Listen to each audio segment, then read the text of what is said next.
Hola, ¿cómo están? Bienvenidos a la teleclase 2 del módulo 2 del curso de nivelación de matemática. Mi nombre es María Alejandra Valenzuela y en este módulo vamos a hablar de la teoría de conjuntos.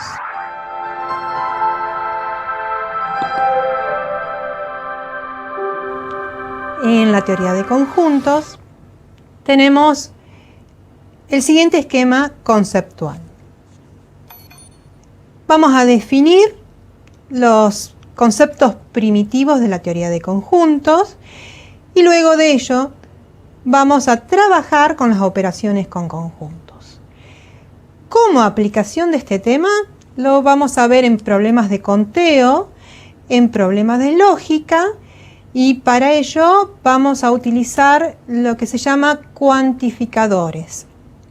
Los cuantificadores existenciales que se usan en lógica. Empecemos entonces definiendo qué es un conjunto. En la matemática siempre definimos con precisión todos los conceptos que vamos a trabajar. Pero conjunto es una idea intuitiva y primitiva del ser humano donde no vamos a dar una definición formal y precisa de un conjunto, sino que vamos a decir que lo que entendemos por conjunto es la colección de objetos, la reunión de objetos de una cierta característica, como nuestra idea intuitiva al usar la palabra en el castellano conjunto, un conjunto de rock, un conjunto de una ropa. Esa es la idea que vamos a manejar de conjunto. La teoría de conjuntos tiene una simbología especial que me gustaría que repasemos como tema importante para manejarnos con facilidad con ella. ¿Qué símbolos muy específicos de esta teoría se utilizan? El primer símbolo que vemos es el pertenece. Si lo vemos tachado, estamos hablando de no pertenece, estamos negando la pertenencia. La barra acostada es el tal que. La letra mayúscula U nos hace referencia del conjunto universal o justamente el conjunto referencial. La U está acostada, significa subconjunto, o también podemos leerlo como incluido en. Y si está tachado, que no es su conjunto o que no está incluido en él. Otra simbología especial es la simbología del conjunto vacío, es decir, del conjunto que no tiene ningún elemento o ningún objeto. Bien, una vez que manejamos esos conceptos básicos de lo que es un conjunto como colección de objetos, sí podemos definir en dos formas diferentes matemáticamente a esas colecciones de objetos. Las dos formas que representamos a los conjuntos, que definimos a los conjuntos serían por extensión y por comprensión. Por ejemplo, por extensión o enumeración definimos a los elementos del conjunto encerrados entre dos llaves y enumeramos uno por uno cada uno de los objetos separados por coma o por punto y coma. Acá me acabo de acordar que les tengo que decir que siempre a los conjuntos hay que simbolizarlos con una letra mayúscula. Por ejemplo, acá defino el conjunto A, letra mayúscula A, igual llave y enumero cada uno de sus elementos, el 2, 4, 6 y 8. Esto se llama definir un conjunto por extensión. Mostramos así efectivamente quiénes son los elementos que lo conforman, quiénes son los objetos que conforman el conjunto A. Otra forma es sin mostrar los elementos. Por ejemplo, si tenemos infinitos elementos, no es cómodo esto de estar mostrando uno por uno los elementos. Pero sí no es cómodo dar una definición por comprensión. Por ejemplo, el conjunto B es el conjunto formado. Abrimos llaves y damos una característica a todos los elementos del conjunto. Por ejemplo, acá estoy diciendo, es el conjunto de las X perteneciente a los naturales. Estoy diciendo el conjunto de los objetos, que son números que pertenecen al conjunto de los números naturales. Esta barra significaba tal que esa X es un número par y este simbolito significa y esa X es menor que 10. Y cierro las llaves. Estoy diciendo que el conjunto B está formado por todos los números que son pares, naturales y menores a 10. Obviamente, el conjunto B es el mismo conjunto que el conjunto A. Uno está dado por extensión y el otro está dado por comprensión. Dos formas distintas de definir el mismo conjunto. En este caso pudimos hacerlo estas dos formas distintas porque, bueno, tenemos 4 elementitos nada más. Entonces, por extensión exhibimos el 2, el 4, el 6 y el 8. Y si no, damos una característica. ¿Qué característica tienen los elementos? Son pares, son positivos, son menores que 10. Bueno, a alguna otra se le puede ocurrir otra forma de definir esto. Lo que sí, cuando uno define matemáticamente, uno dice está bien definido cuando no hay lugar a ambigüedades, ¿sí? No hay lugar a duda de quién pertenece, quién no pertenece, quién es elemento de esa colección, quién no es elemento. Si yo digo que es un número par, natural y menor que 10, no va a quedar otra que estar hablando del 2, del 4, del 6 y del 8. Todos entendemos que el 10 no está porque tiene que ser menor a 10.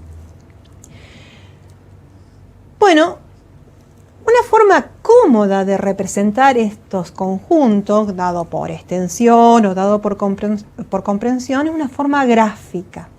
Las formas gráficas en matemáticas siempre son de gran ayuda.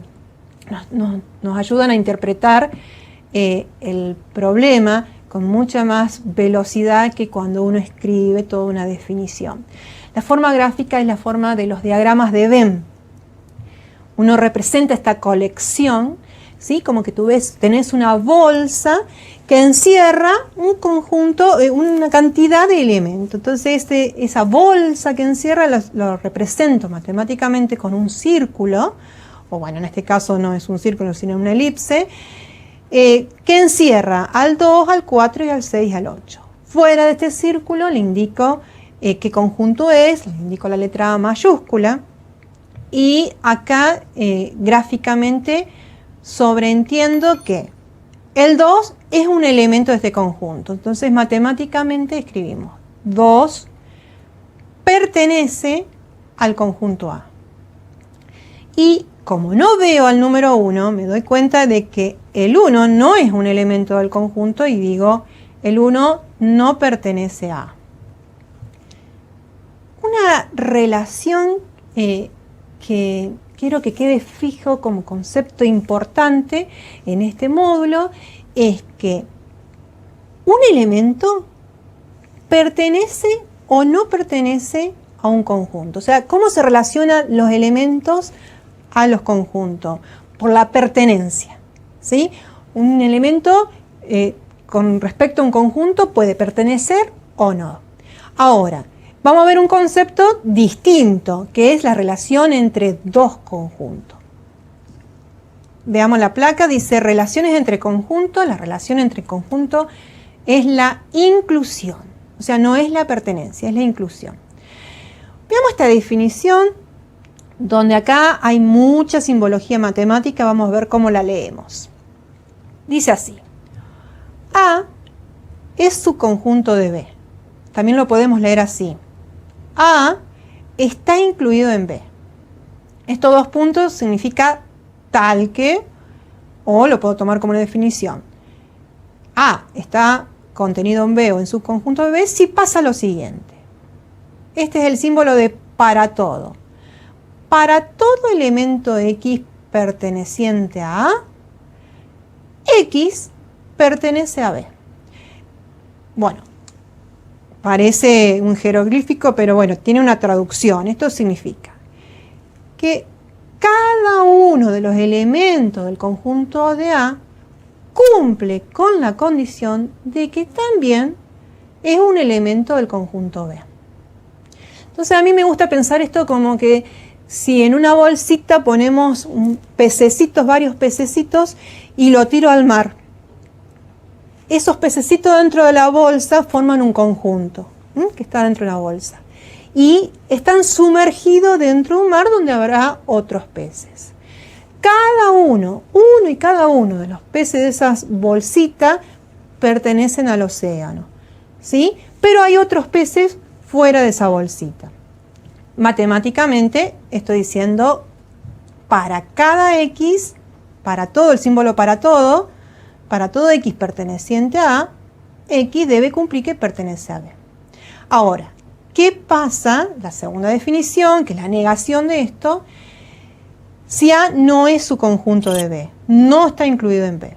Eso significa que negar ese para todo es, y habrá alguno que no cumple la regla. O sea, existe, esta E dada vuelta significa existe un elemento X que pertenece al conjunto A, tal que ese elemento no está o no pertenece al conjunto B. Estos dos renglones son la definición formal de la inclusión. Si vemos nuestro diagrama de Venn que está acá, en esta placa, uno puede ver que el conjunto B está metido adentro del conjunto A, pero no se dice está metido adentro, se dice B es un subconjunto de A o B está incluido en A. Pero el conjunto C no está incluido en A, ¿sí? Hay elementos que están en A, pero hay elementos que no están en A, ¿sí? C no es subconjunto de A. Una propiedad esta de subconjuntos bien importante es que el conjunto vacío, el conjunto que no tiene ningún elemento, podemos tomarlo como una propiedad de que es subconjunto de cualquier conjunto, ¿sí? Vacíos es subconjunto de cualquier conjunto. Entonces yo te digo rápidamente, dame un subconjunto del conjunto formado por los números primos menores que 1000, uno inmediatamente dice vacío, porque sabemos que ese conjunto seguro que es subconjunto de cualquier conjunto que me den, por ejemplo.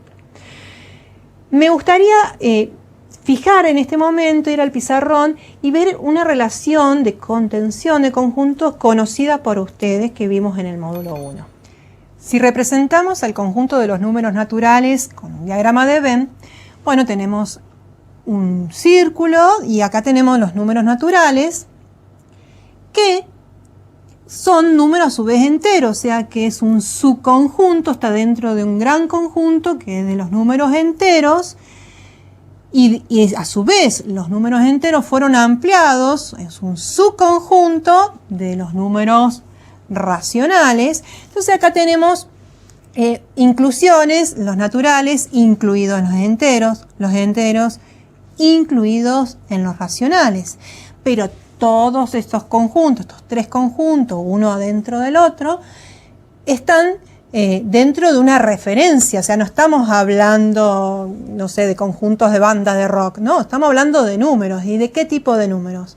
Estamos hablando de números reales, o sea que esta relación de estos tres conjuntos está dentro de un marco, una referencia que es el conjunto universal, que lo voy a representar con un rectángulo o cuadrado, que es el conjunto de los números reales. Es decir, tenemos los naturales, los enteros, los racionales dentro de mi conjunto referencial, que es el conjunto de los números reales, y puedo decir que los elementos que están fuera de ellos son los irracionales, o sea, perdón, fuera del conjunto de los racionales, y dentro de mi cuadrado están los irracionales. Este es un caso de conjunto que debemos todos manejar, de cómo se relaciona el conjunto de los números conocidos.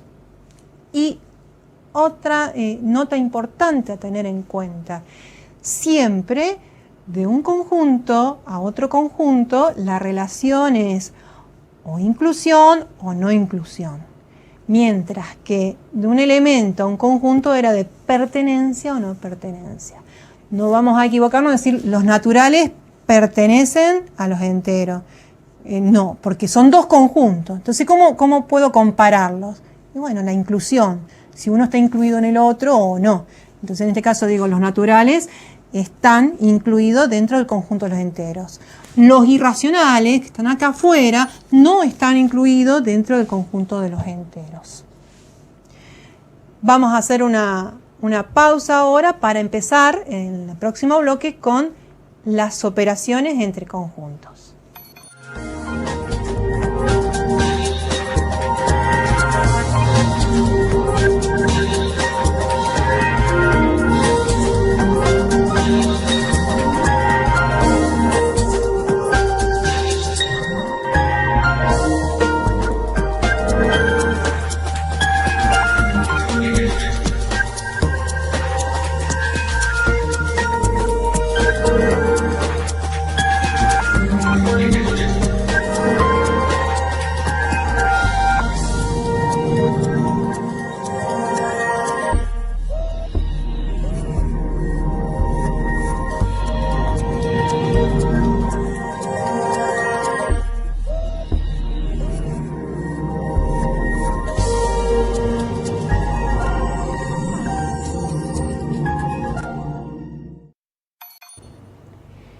En este paso ahora vamos a trabajar con las operaciones entre conjuntos. O sea, una vez que tenemos definido el concepto conjunto, su simbología, bueno, que es lo interesante es poder operar entre ellos. Para eso vamos a trabajar en este módulo con 4 operaciones. Hay más operaciones entre conjuntos, pero vamos a hacer hincapié en 4 operaciones. La primera operación que vamos a definir es la unión entre conjuntos. Cuando me dan dos conjuntos, un conjunto A y un conjunto B, vamos a definir A unión B, y la simbología es esta U, como el conjunto de todos los elementos que pertenecen a un universal, tales que cumplen con la siguiente condición. Son elementos que están en A o son elementos que están en B. Esa sería la definición matemática formal. Si lo vemos en un diagrama de Venn, tenemos al conjunto A, tenemos al conjunto B, que en este caso vemos que están como solapados, uno encimado al otro, y la unión me está diciendo que voy a armarme el conjunto formado por todos los elementos de A y entre paréntesis más todos los elementos de B. Gráficamente eso lo puedo indicar al posible lector coloreando a todo el conjunto A y a todo el conjunto B con un mismo color, donde estoy indicando que esta operación, la unión de dos conjuntos, me arrasa con todos los elementos de A y todos los elementos de B. Entonces la unión es como las sumas, pero no se están sumando los elementos, sino la adición o el contar todos los elementos, cada uno los de A y cada uno los de B y los que están en común también. La otra operación importante entre conjuntos es la operación intersección. Vamos a la definición formal de la intersección presentando la simbología correspondiente. A intersección B, esta intersección está U dada vuelta, es el conjunto formado por todos los elementos de lo universal que cumplen la siguiente característica. Tienen que pertenecer a A, al conjunto A, y simultáneamente tienen que pertenecer al conjunto B. O sea, tienen que cumplir las dos condiciones a la vez. Mientras la unión era o sea, podía estar en uno o podía estar en el otro. La intersección, la condición, el conector es y. Tiene que cumplir simultáneamente las dos condiciones a la vez. Si lo vemos en un diagrama de Venn, gráficamente, estoy representando a los elementos que están en la zona de superposición de los dos círculos. Acá, si lo pueden ver en el gráfico, es como que tendría que colorear esta zona donde se superponen los dos círculos. Todos los elementos que están en esta zona cumplen que son elementos del conjunto A y cumplen también que son elementos del conjunto B, en la zona de superposición.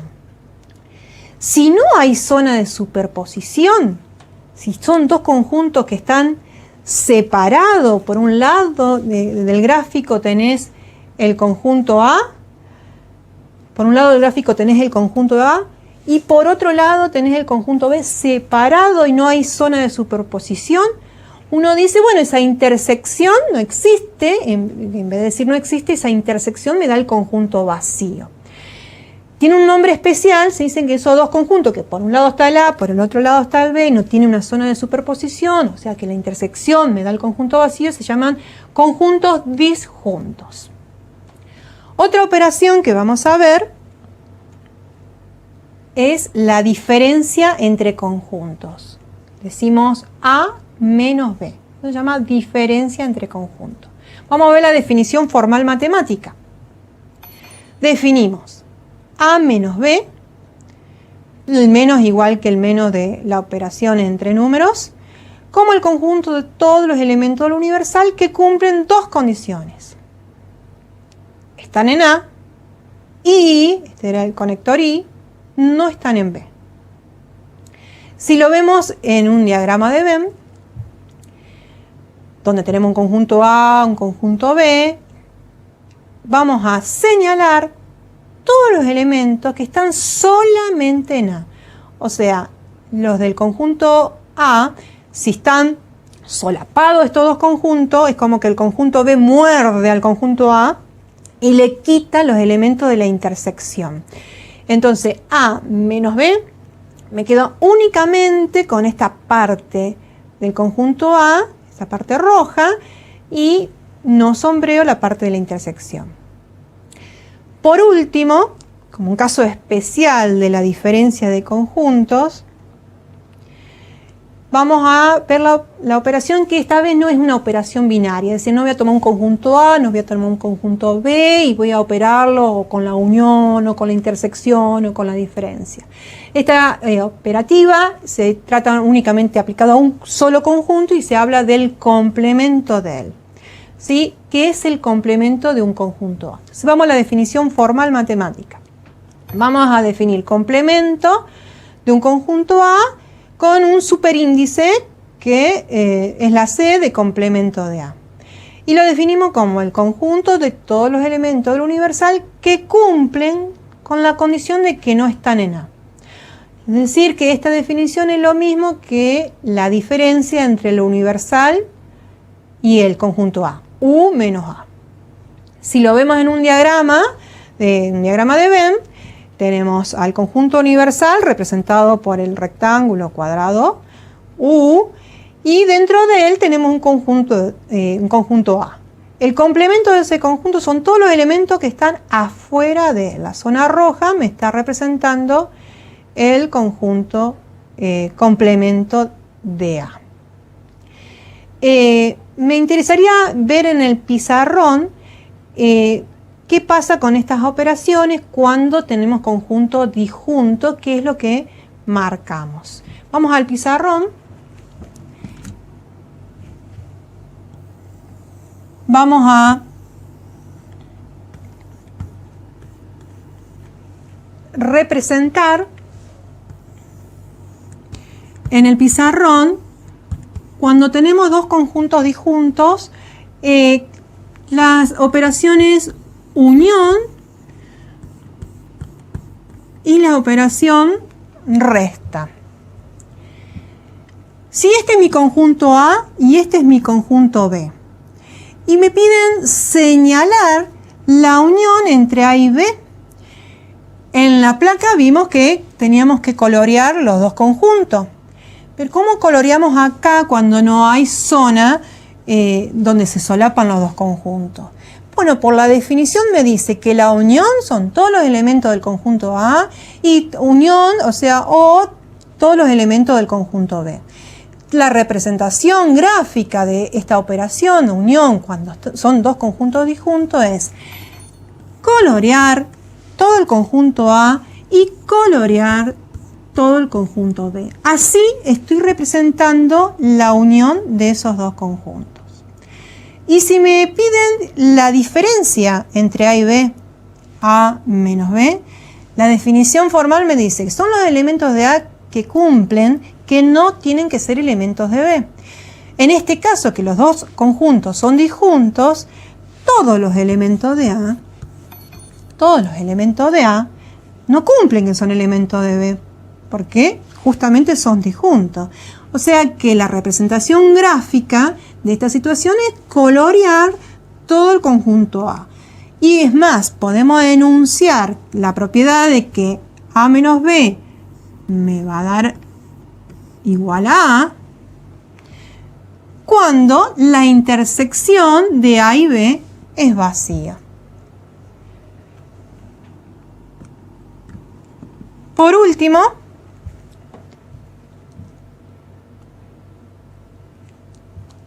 una vez visto las cuatro operaciones básicas entre conjuntos, la unión, intersección, diferencia y el complemento, vamos a aplicar esta teoría de conjunto a problemas que se llaman problemas de conteo, que es contar cuántos elementos hay en determinados conjuntos. Para ello, vamos a definir un concepto de teoría de conjunto que es cardinal de un conjunto. Cardinal de un conjunto lo vamos a simbolizar con el símbolo numeral y la letra del conjunto. Y eso significa cardinal de un conjunto. Y la definición es el número de elementos que tiene el conjunto. ¿Cuántos elementos tiene el conjunto? Y hay dos propiedades importantes que quiero recalcar. El cardinal de la unión de dos conjuntos. ¿Cómo cuento la cantidad total de elementos que hay en la unión de dos conjuntos?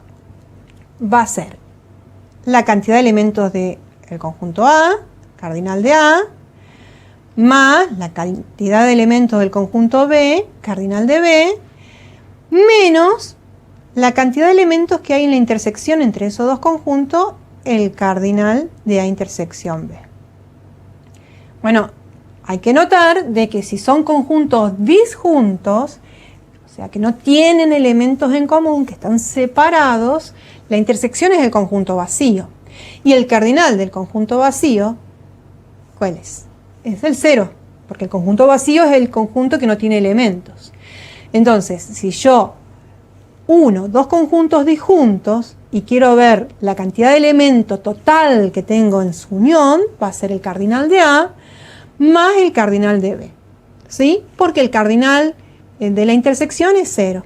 Entonces la lógica responde a esta fórmula, es el cardinal de A más el cardinal de B menos el cardinal de la intersección, pero no hay intersección, o sea, menos 0, el cardinal de la unión es la cantidad de elementos de uno más la cantidad de elementos del otro.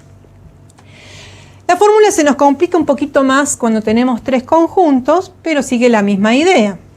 El cardinal de la unión de A, unión B, unión C, la unión de tres conjuntos, es la cantidad de elementos de A más la cantidad de elementos de B más la cantidad de elementos de C, menos los cardinales de la intersección tomados de 2 en 2, de A con B, de A con C, de B con C, y por último le tengo que sumar el cardinal de la intersección de los tres.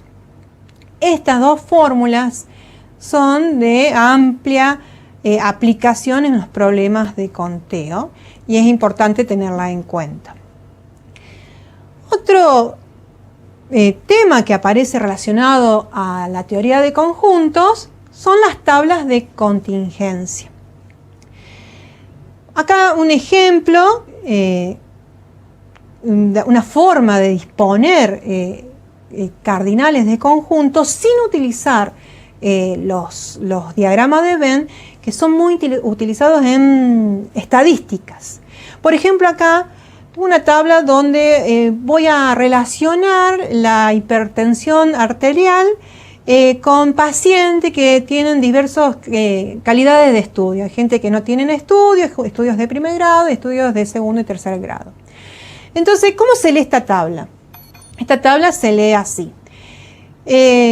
La cantidad de personas que encuesté o que coleccioné datos, por ejemplo, de que no se han hecho ningún estudio y que tienen la presión normal, en este caso busco en la primera fila sin estudio y en la cuarta columna, presión normal, veo que hay 49 personas.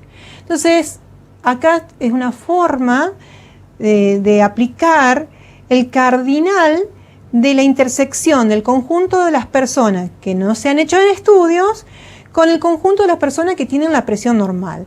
El cardinal de esta intersección es 49. Ahora, el cardinal del conjunto de personas que no tienen hecho estudios, miro la primera fila y digo, bueno, la cantidad total de personas que no se han hecho estudios son 301. La cantidad total de personas que tienen la presión normal, miro la columna de la cuarta columna de la presión arterial normal y veo que la cantidad total es 148. Esta es otra forma de disponer datos de cardinalidad de conjunto en forma de tabla de contingencia o de tabla de doble entrada, que son muy aplicadas en teorías estadísticas. Hemos hecho un resumen de los conceptos importantes de la teoría de conjuntos, su simbología, sus operaciones y su aplicación a problemas de conteo.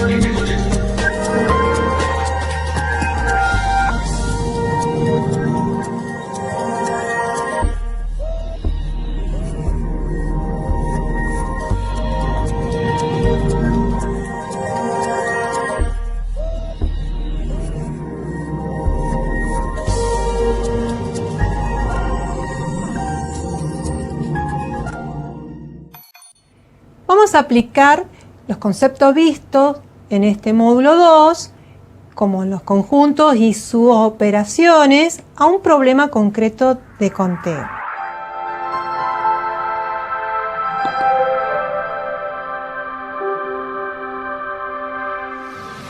Vamos a presentar el problema y vemos qué herramientas tenemos para resolverlo.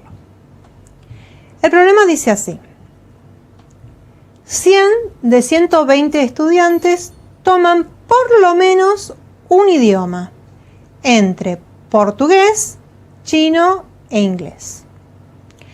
Esto me está diciendo que tengo un universo de 120 estudiantes y que de esos 120 estudiantes, 100 van a estar dentro del conjunto P, que es los estudiantes que estudian portugués, o el conjunto C, que es el conjunto de estudiantes que están estudiando chino, o el conjunto I, que vamos a representar como los que están estudiando inglés.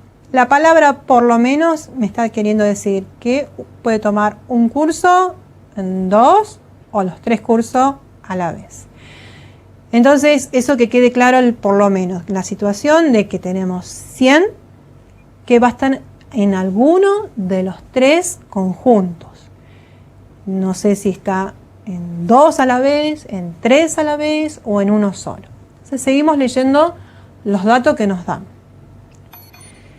Dice que 65 estudian portugués. Esto me está diciendo la cantidad de elementos que tengo dentro del conjunto P. 45 estudian chino, 42 estudian inglés. Análogamente, me está diciendo cuánto estudian chino y cuánto estudian inglés, pero no me está diciendo únicamente chino, únicamente inglés. Después me dice que 20 estudian portugués y chino. 25 estudian portugués e inglés y 15 estudian chino e inglés. Me están dando estos datos de los que estudian los dos idiomas a la vez, pero no está diciendo que estudia únicamente esos dos idiomas, necesitaría la palabra únicamente. Bueno, este es el caso. Tenemos un total de 120 estudiantes y tenemos 100 que están en alguno de estos tres conjuntos, ¿sí? Veamos lo que se nos pregunta. La primera actividad. De todos estos datos que nos dieron, ¿podemos responder cuál es el número de estudiantes que estudian los tres idiomas simultáneamente? Es decir, ¿podemos sacar el cardinal de la intersección de los tres conjuntos? La actividad 2. Completar el cardinal de cada una de las 8 regiones del diagrama de Venn que presentamos al lado del problema. Y la actividad 3, vamos a trabajar un poquito con lógica. ¿Sí? Dado los resultados obtenidos, vamos a analizar la veracidad o falsedad de, por ejemplo, este símbolo significa existe. ¿Existe un elemento en el conjunto P? O sea, existe X presente a P, tal que es un elemento del conjunto Y. Y la segunda afirmación dice, para todo elemento del conjunto P, ese elemento es un elemento del conjunto Y.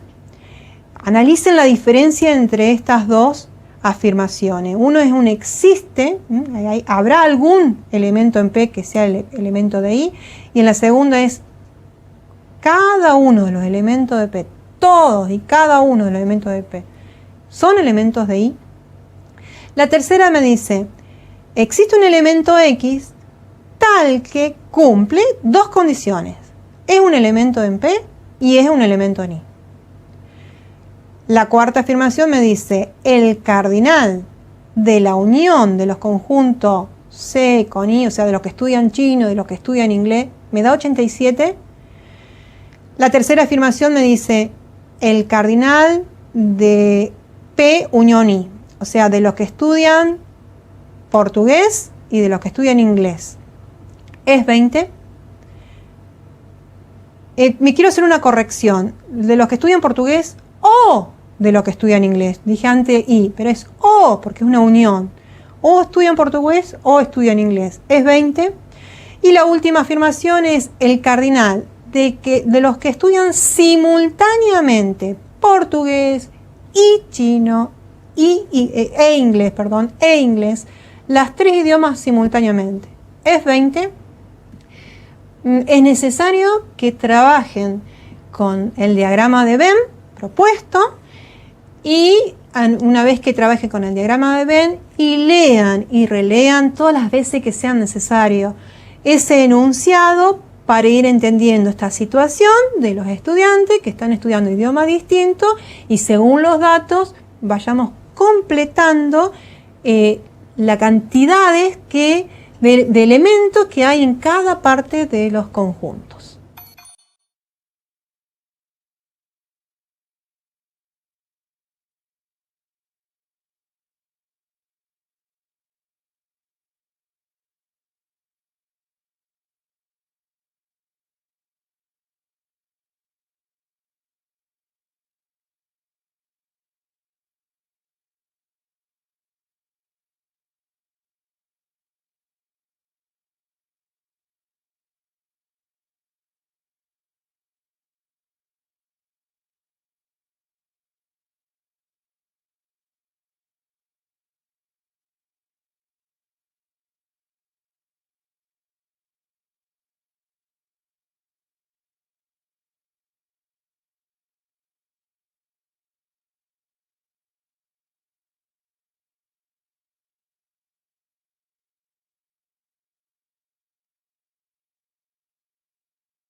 Bueno, espero que les haya ido bien en este planteo más complicado porque hay 3 conjuntos en cuestión. Una de las claves que facilita la resolución de este problema es haber respondido bien a la primera cuestión. ¿Cuántos estudiantes estudian los 3 idiomas simultáneamente?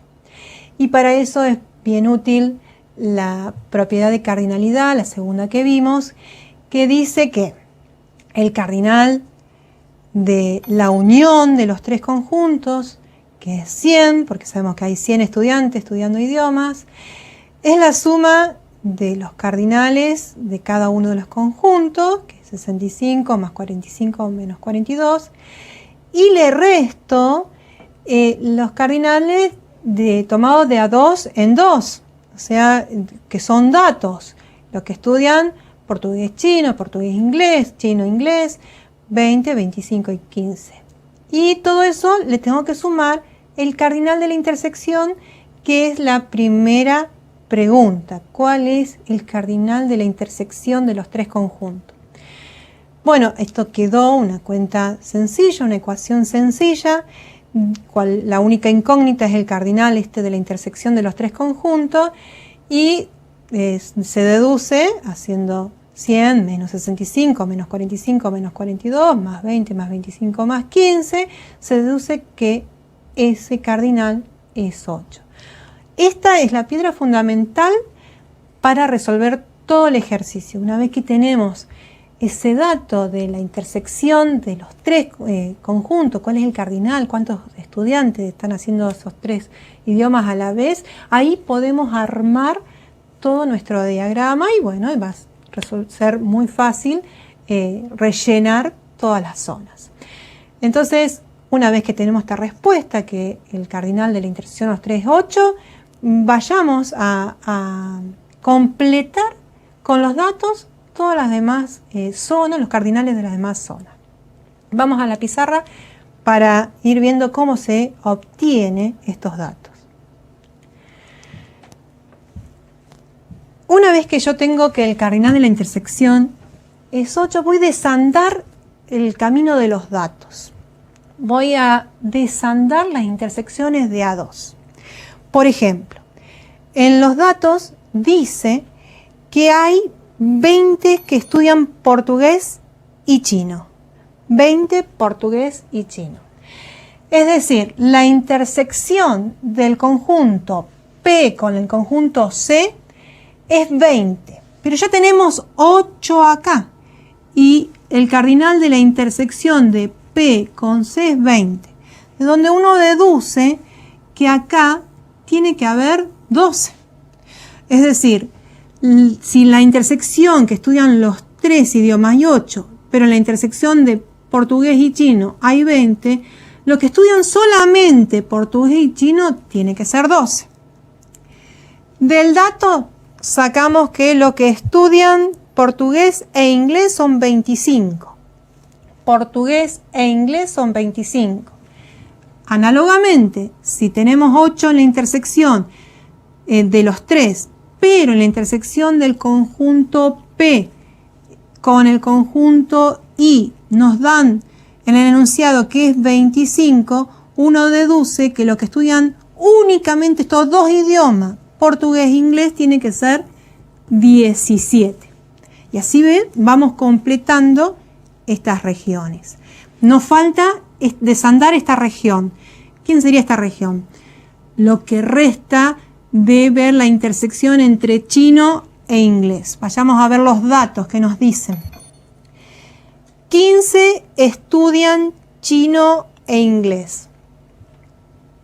15 estudiantes estudian chino e inglés. Tenemos 8 que son los que están estudiando los 3.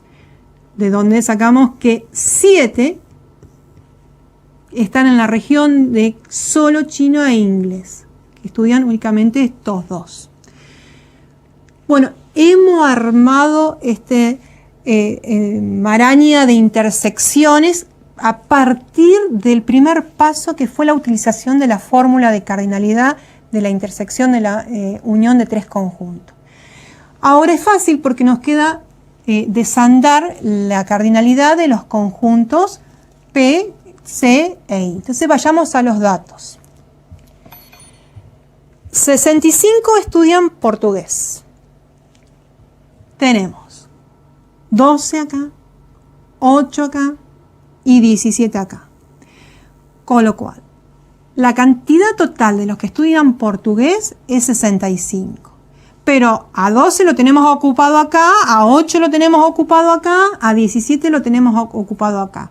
Entonces, ¿qué cantidad voy a poner en esta zona de manera tal que el cardinal del conjunto P sea 25? Y bueno, voy a hacer 65 menos la resta de esos dos, que me dan 28 alumnos en esta zona. Análogamente, vamos a los datos, vamos a ver cuántos estudiantes tenemos que estudian chino, la cardinalidad del conjunto chino. Entonces leamos el enunciado. 45 estudian chinos. 45 estudia chino. Entonces, 12 lo tenemos ocupado acá. 8 lo tenemos ocupado acá. 7 lo ocupamos acá. Entonces, 45 menos la suma de estos tres me da acá 19 alumnos. O sea, si hacemos 19 más 12 más 8 más 7, nos tiene que dar la cantidad total, que es 45 estudiantes que estudian el idioma chino. Y análogamente, vemos el cardinal total de los que estudian inglés, le restamos estos estudiantes que están en estas zonas, que estudian portugués, los que estudian chino y los que estudian portugués y chino, aparte de inglés, y obtenemos el cardinal de los estudiantes que solo estudian inglés, que serían 10. ¿Sí? ¿Por qué? Porque la suma de 17 más 8 más 7 más 10 me tiene que dar, según los datos del problema, la cantidad de estudiantes que estudian inglés. Y según los datos del problema dice que son 42. Bien. Completé las zonas de intersección, los que estudian únicamente portugués, únicamente chino, únicamente inglés. Todo esto dentro de un universo que es el universo de los 120 estudiantes. O sea, fuera de los que estudian idioma, que eran 100, acá tenemos 20 estudiantes. De esta forma, utilizando los diagramas de Venn, hemos completado la cardinalidad de toda la zona y hemos estudiado un problema de conteo. Una vez con este resultado, podemos responder la actividad 3.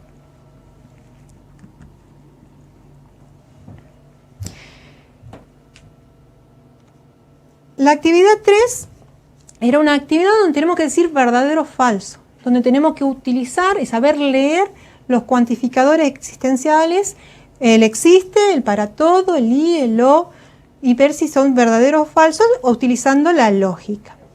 La primera dice, existe un elemento en el conjunto P tal que es un elemento del conjunto I. Y sí, hay un elemento que está en la intersección de los dos, o sea que cumple las dos condiciones. Está en el conjunto P y está en el conjunto I. Sería la zona donde están los 17 estudiantes que estudian solo portugués e inglés, y más la zona de los estudiantes que estudian los 3 idiomas a la vez. Cualquier elemento que está en esa zona cumple esa condición. La segunda me está diciendo todos los elementos del conjunto P son elementos del conjunto I, y no, hay elementos que están fuera de I. Por lo tanto es falsa. La tercera, existe un elemento que está en P y en I, igual que en la opción A, me da verdadera. Y lo importante acá que quiero recalcar es que en la opción D dice que el cardinal de la unión me da 87, como que sumaran todo el cardinal del conjunto C más todo el cardinal del conjunto I, y eso es falso. Después, de acuerdo a nuestro diagrama, dice que el cardinal del P unión I es 20, pero solo los estudiantes que estudian portugués son 28, la unión no puede dar 20, por lo tanto es falso. Y por último dice que el cardinal de la intersección de los tres conjuntos es 20, con lo cual es falso porque este fue nuestro primer resultado que nos dio el puntapié inicial para sacar todas las conclusiones, donde nos sacamos que era 8.